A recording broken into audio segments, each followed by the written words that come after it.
और चांदी जैसे बदन है कर चांदी जैसन बदन है कर सोना जैसन गाल है उम्र है 16 साल के संगे लहरते कर बाल है अपन सहेली चुलबुली संग अपन सहेली चुलबुली संग पनघट आइस भरे पानी और नागिन जैसे लचके कमरिया डगर चले जब चंदा रानी तू प्रेमी के सुनो कहानी तू प्रेमी के सुनो कहानी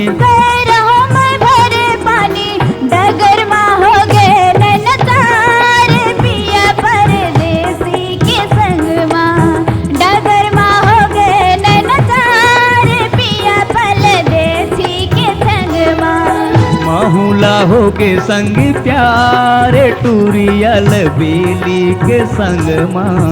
माहुला हो के संग प्यारे टूरियल बेली के संग माँ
एकस नहीं मैं जाने रहे ब्रह्मा से मैं मांगे रहे एकस नहीं मैं जाने रहे ब्रह्मा से मैं मांगे रहे तब तो आ जाही अब बहार टूरियल बेली के संग माँ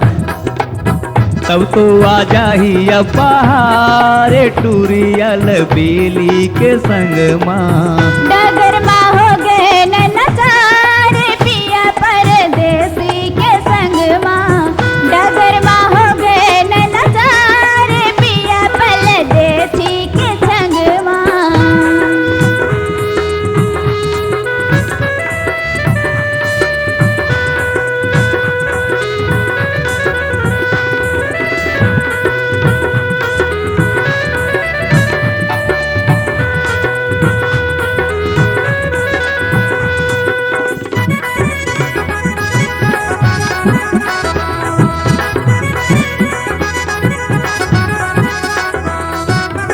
तोला खोजत गोरी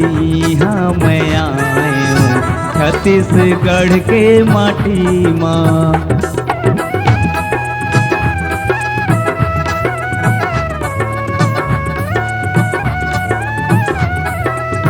तोला खोजत गोरी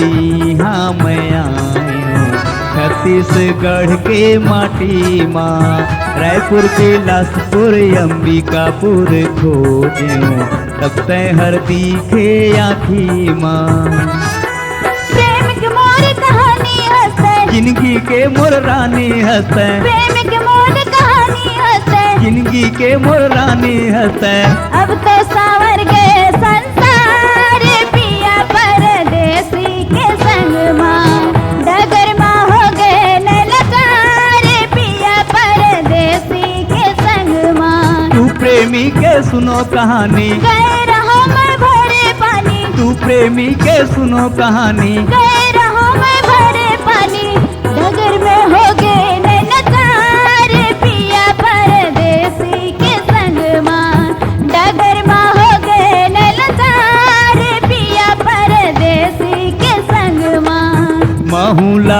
के अब प्यार टूरियल बेली के संग माँ महुला हो के हवा प्यार टूरियल बेली के संग माँ डगर मा